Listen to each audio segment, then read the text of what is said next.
Такой вопрос. Вы вот сказали о любви, что каждая личность, она важна, ну, вообще важна у Бога, нельзя отрицать, нельзя осуждать.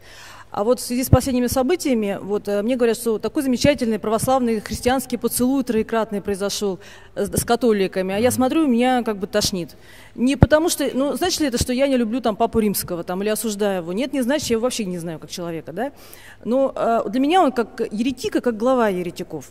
Вот как разделить вот личность, не осуждение личности, любовь к личности и осудить, допустим, ересь, допустим? Или как вообще относиться к этому последнему событию так, чтобы и в осуждение не впасть, и раскола чтобы не было, и в любви сохраниться, и мир в душе вот сохранить? Потому что большой идет раскол, сейчас вообще такие дебаты, что... Да, мы в курсе этого. Я думаю, что прежде всего нужно помолиться, потому что когда эмоции нас переполняют, то, наверное, адекватная оценка того или иного события вообще очень сложно. Вот. Что касается поцелуя, то я не думаю, что в этом есть какое-то предательство православия, потому что по-человечески мы имеем право так, в щеку поцеловать любого человека, если он идет на это. Я понимаю те страхи, которые мы, как православные, можем использовать испытывать по поводу того, что может произойти какая-то попытка, скажем, экуменического слияния наших церквей, но до этого речь не дойдет.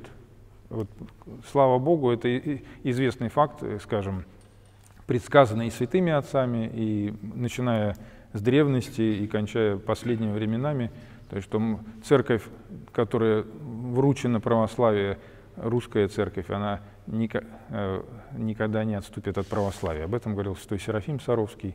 Кстати, зацензурированная мысль его, которую не допустил Синод Русской Православной Церкви до революции к печатанию, он говорил, что есть территория, будет часть земли на территории России, которая не будет доступна Антихристу.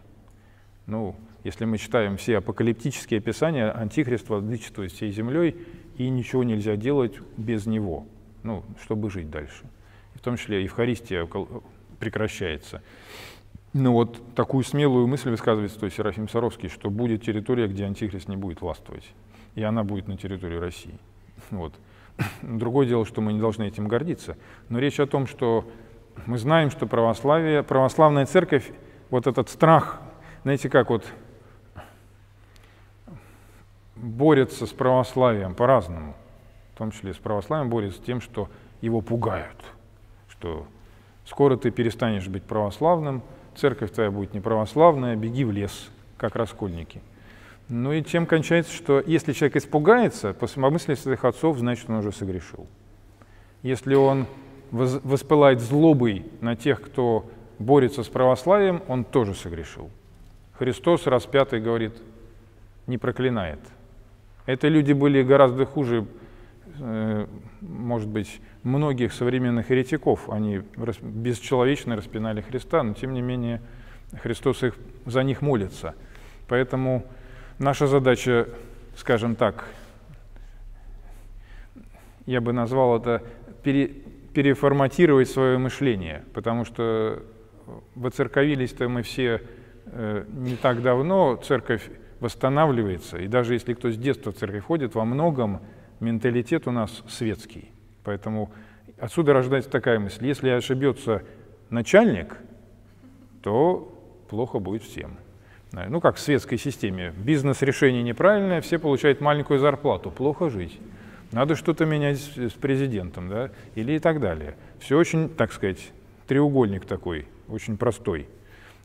Что-то проблема на вершине, все от этого страдают. Но церковная структура, она другая, и церковный менталитет другой. Если даже во времена Максима Исповедника 3 патриарха подряд, весь их клир, вся верхушка Константинополя исповедали монофилитство, которое было осуждено на Вселенском соборе, были еретиками. Максим Исповедник остается в церкви, никуда не уходит, исповедует православие, объясняет, в чем ошибка,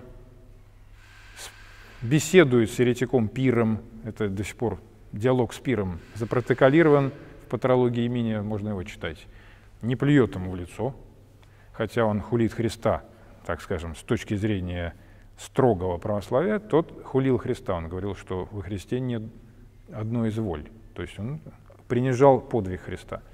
Он с ним удостаивает его нормального человеческого диалога, беседует, пытается ему объяснить. Пир меняет свою точку зрения. Потом опять обращается обратно, но на другой вопрос истории.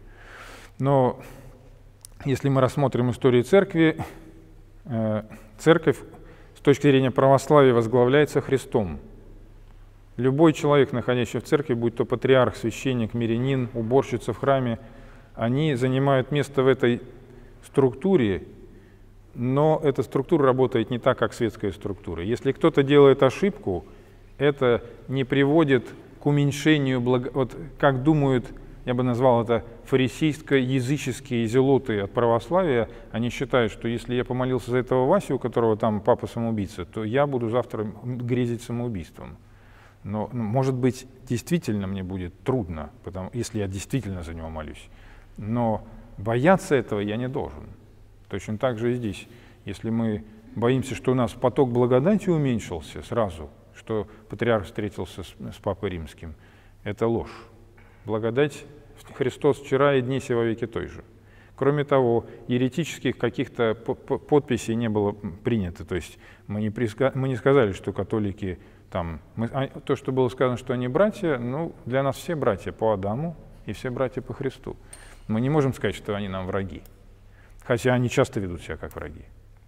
На Украине, униаты те же, они убивали священников в перестройку, занимали храмы и так далее. Мы это все знаем, но встреча патриарха с папой в этом смысле может быть даже, мы надеемся, хотя, как говорится, как Бог даст. Но мы можем надеяться, что кому-то на Украине это поможет, потому что мы знаем, что и католики, и униаты стояли за Майданом. Они там совместные моления устраивали. А чем это кончилось, мы знаем. Это кровавая бойня. Но наша задача молиться и понимать, что, опять же, возвращаясь к понятию личности, если у католиков неправильное представление о личности, их личность старшего, она обнимает всех и держит, потому что он старший, он наместник Христа. А с точки зрения православия, эти объятия, которым призван человек более высокого духовного уровня, занимающий то или иное место в церкви, они не являются насильственными. И если этот человек ошибается, то просто его объятия становятся меньше. И он теряет лично. Но те, кто ходит в церковь и исповедуют православие, они от этого не теряют ничего. Это не механический процесс. А мы мыслим физиологически, практически. Если в стаканчик капнуть капельку яда, то из этого стакана пить нельзя. Он же диффундирует, все будет заражено. Вот так думают зелоты. И они с Афона звонят, говорят, в Московский патриархат ходить больше нельзя, потому что капелька яда уже капнула. А мы говорим, ребята, вы мыслите не церковно, хоть вы на Афоне сидите, не церковно думаете. Потому что яд, если попадает куда-то, хотя яда, это спорный вопрос, был там яд или нет, наш духовник считает, что патриарх православный человек, и что он пытается донести православие, где-то даже унижая свою, так сказать, значимость среди православных, до людей, которые в Европе уже задыхаются от этого же католичества тоже, и уходят или в православие, или в мусульманство. И он должен показать, что мы не гнушаемся ими, что мы не будем мыть после них стул, как делали старообрядцы, который московский патриархат вымыть стул, разбить чашку, из которой пил. Поэтому вот такой подход скорее.